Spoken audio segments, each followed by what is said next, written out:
మొదట్లో పోలీసులు ఇది ఒక దురదృష్టకర ప్రమాదం అని అనుకున్నారు. బహుశా ఎలక్ట్రికల్ షార్ట్ సర్క్యూట్ వల్ల మంటలు వచ్చి పొగ వల్ల ఊపిరాడక చనిపోయిందని అనుకున్నారు. కానీ షర్మిళ స్నేహితులలో ఒకరికి ఈ విషయం అనుమానంగా అనిపించింది. ఆమె పోలీసులను సంప్రదించి మరింత లోతుగా దర్యాప్తు చేయమని అడిగింది. పోలీసుల దర్యాప్తు మొదలై క్రైమ్ సీన్ ఆఫీసర్లు మరియు ఫోరెన్సిక్ నిపుణులు ఆ ఫ్లాట్ ని పరిశీలించారు. వారికి ఎలక్ట్రికల్ షార్ట్ సర్క్యూట్ జరిగిన ఆధారాలు కనిపించలేదు.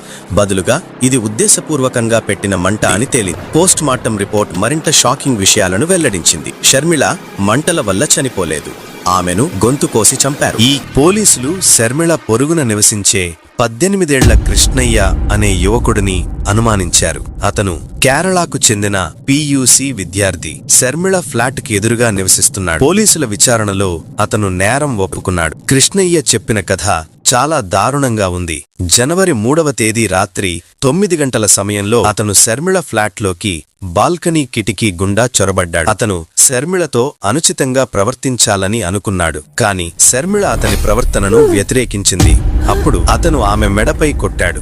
ఆమె అపస్మారక స్థితిలో పడిపోయింది. తర్వాత అతను ఆమెను గొంతు కోసి చంపేశాడు.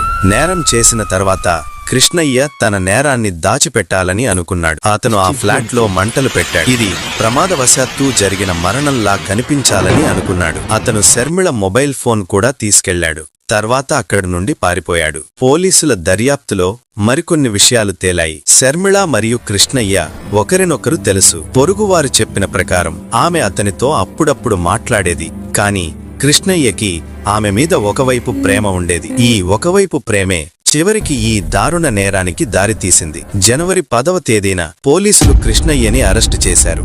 అతనిని 3 రోజుల పోలీస్ కస్టడీకి పంపారు. అతనిపై హత్య, అత్యాచారం, సాక్ష్యాలను నాశనం చేయడం వంటి అనేక కేసులు నమోదు చేశారు. భారతీయ న్యాయ సంహిత 2023లోని అనేక సెక్షన్లు కింద అతనిపై కేసులు పెట్టారు. ఈ సంఘటన మనందరినీ ఆలోచనలో పడేస్తుంది. ఒక యువతి తన ఇంట్లో సురక్షితంగా ఉండాలని అనుకుంది. కాని ఆమె పొరుగువాడే ఆమెకు ప్రమాదమయ్యాడు. ఇది మనం ఎంత జాగ్రత్తగా ఉండాలో గుర్తు చేస్తుంది. మహిళల భద్రత గురించి మనం మరింత తీవ్రంగా ఆలోచించాలి. షర్మిళ కుటుంబానికి ఈ దుఃఖ సమయంలో మన సానుభూతి తెలియజేస్తున్నాం.